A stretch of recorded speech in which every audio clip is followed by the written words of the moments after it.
I'm Jeff Blubaugh, Sedgwick County Commission, District 2, joined here today with Commissioner Jim Howell, Sedgwick County District 5. How are you doing? Doing great, Jeff. Thanks for having me Good, today. good. You know, we've known each other for several years here. Sure. I think we both kind of got into elected cycles or a similar time. I think I started school board 11, 13, and that kind of when you were serving the State House? I ran for election the first time in 2010 and served 4 years in the State House from 2011 through 2014.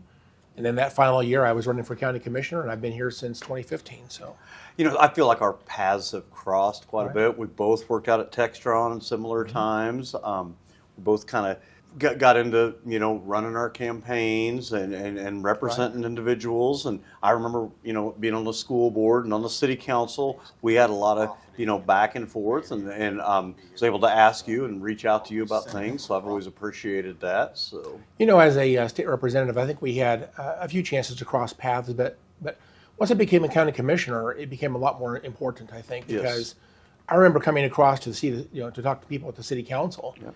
And trying to build relationships, because city and county do have to work together a lot closer. And I think you did the same thing. So I think it really stepped it up a lot in those early years as I was on the commission and you got on city council. I think I was on the council for a couple of years prior to you joining the commission after you left the state. And I remember you coming to our meetings, seeing you out there sitting in the crowds. So I remember that very much. Yep. So I'll kind of jump right into this. Why'd you decide to run originally? Well, let me bifurcate the answer here. I ran for State House primarily because, you know, armchair quarterbacking, you see a lot of things happening in the state and around your community that just say, I've got to make a difference somewhere. And so there's a real drive or motivation saying, I want to find some kind of policy that I can adjust and make a big difference. And as I got into this, as I got into thinking about what I wanted to run for initially, the State House made a lot of sense to me because of the type of subject matter I could get involved in. And this was a time, actually, where the state really took a hard turn to the right. We became much more conservative in those first 4 years that I was there. The legislature itself was really making a stark difference in our state in terms of a lot of different laws, deal with pro-life laws and Second Amendment laws. Those two areas especially, but really even on taxes and spending, the state made a major difference in those areas. But then I became aware, if you will, of some things that are happening at Sedgwick County level. Primarily, it came back to the Judge Rodell Boys Ranch and how we deal with our juvenile offenders. And I was very proud of JRBR. And I remember the day that Tim Norton in 2012 pointed the finger right at me at a South Central delegation meeting. He said, you guys need to make a difference. You guys need to step up and provide more funding to the county, or we're going to have to shut this down. It's going to be your fault. And I thought, well, I'll take this as a mandate. So I went and worked very hard for 2 years after that. And I worked incredibly hard. And I was surprised to find out that the county actually didn't agree with me. They kind of took a position of opposition to what I was trying to do. And I was woken up. I thought, this is crazy. We've got to make a difference at this, you know, within the county. And I thought this was very political. And it was really hard to understand why the county would be in opposition to the legislation that I thought was going to save the Judge Rodell Boys Ranch. And as it turned out, the county did shut that down. In fact, they made it so it was impossible to open back up again. And I remember the day I went out there and watched them take a bulldozer to the building. It was incredibly sad. Yeah. But that whole topic got me interested in county. And then I realized there's a lot to county commission. Sure. And it's a very large part of government, and there's a lot of opportunities here too. Absolutely. So what are some of the similarities and differences between serving in the State House? How long have you served in the State House? 4 years, two terms. Mm-hmm. So you serve in the State House. What's similarities and differences between the State House and the County Commission? Well, it's interesting. It's a whirlwind up there. The days are long. The pay was lousy. The subject matter was incredibly important. It's really hard for a freshman to get anything done. And I passed my first bill in 2012, my second year in, which was a huge success. Sure. And then the following 2 years, I got the bug, and I passed all kinds of laws. I was writing laws and passing laws, and I really loved it. It was a very high pressure, fast-paced move. Everything moves at a crazy speed, and very complex to get bills to pass. And the relationships are incredibly important. But it's 90 days. You start and finish in 90 days. Now, at the county, and by the way, there's also two bodies, House and Senate. You have to get everybody to agree, including the governor. At the county, it's 5 people, and everything moves at a much different pace. You find out something's really important, regardless of the time of year, and you can focus on that and come up with the best solution, and it's immediately implemented, and you can change it again next month if you need to. And so it's a different process. The subject matter is, in my opinion, just as important as the state. And I think our job here is incredibly complex. People don't realize how much we get involved in. We talk about 46 different agencies and nearly 3,000 employees, and the size of our budget, about $600 million right now, in terms of taxes and spending, and then public safety services and infrastructure, human services.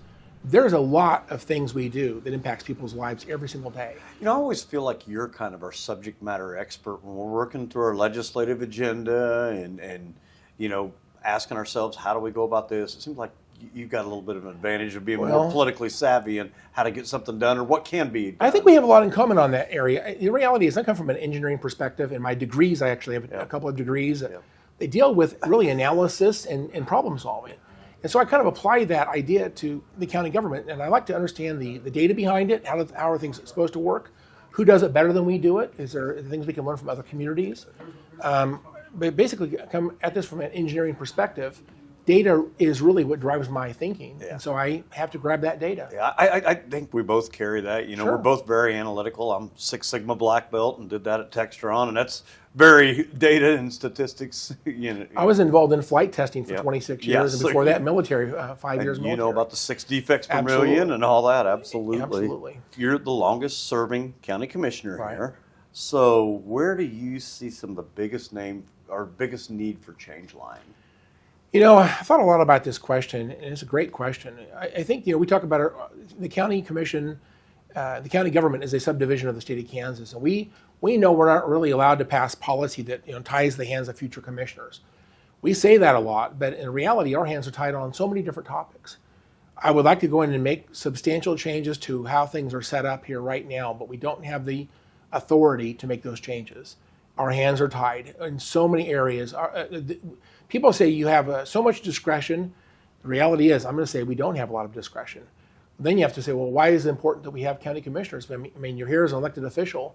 Sure, certainly you're empowered to make change, and you can make, but you find out there's so much of what we do here that we really can't make significant change because it's defined by law. It's required by Kansas. It's just built into a very complex process of state and federal grants that ties our hands on many things, and how money is, you know, money comes in, it's earmarked for certain things, you can't use it for something else. And anyway, it's just, you find out it's really hard to you know, peel the onion and make significant change because you find there's roadblocks everywhere you go. You know, one thing I think about when you have to have 3 here for quorum. If you're going to pass it, you got to have 3. How many did you have to have when you were in the House?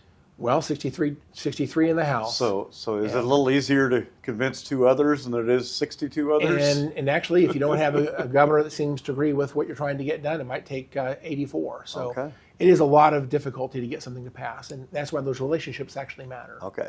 Here's my hot question, the final one. What is it like being married to a state legislator and you serving on the Sedgwick County Commission? And I appreciate Representative Howell, Leah, being a good sport here and letting you answer this for us. Well, it's interesting. You know, again, I had 4 years there, and as a legislative spouse, she learned a great deal about what I did there. And she actually was very engaged and very interested in the topic. So as I became a county commissioner, our focus on the state has never really stopped. And since I'm really busy with county commission, there was an opportunity for someone from our district to serve. And we thought, you know, who else besides my wife could do as good of a job? And she said, I think I want to do this. In fact, she filled in for the state representative just across to the north of us for one session. And after that, she said, you know, I think I've been looking for what I want to do in my future. I think this is it. And I said, you know what, we're going to make this something that you can do. So we moved about a half mile across the line. People say that's a carpetbagger. Actually, it's not. It's our community. It's the city of Derby. I've lived there for nearly 30 years altogether. But at the end of the day, it opened up an opportunity for her to run, and I think she's doing a really good job. So the reality is, I come home from work, we talk about taxes and spending and budgets and things like that. She's not interested in those things as much as I am. She talks about child welfare, foster care, affordable housing, and things that, frankly, I don't know as much about as she does. And so she's a subject matter expert on some things. I don't quite understand what she deals with, and vice versa. But you know what? Here's interesting. We can talk about these things and run things past each other, and we really are helping each other, understanding the difference between local government and state government, I think it's been actually really good for both of us. Sure. It's been wonderful. Well, Commissioner Howell, thank you very much for joining us today. Appreciate you taking the time. If you'd like to reach out to me, my email is jeff.blubaugh@sedgwick.gov, or my cell number is 316-640-0656. Well, Jeff, thank you for having me today, Yeah. and I would love to hear from people as well. My phone number is 316-253-6797, or of course by email, jim.howell@sedgwick.gov.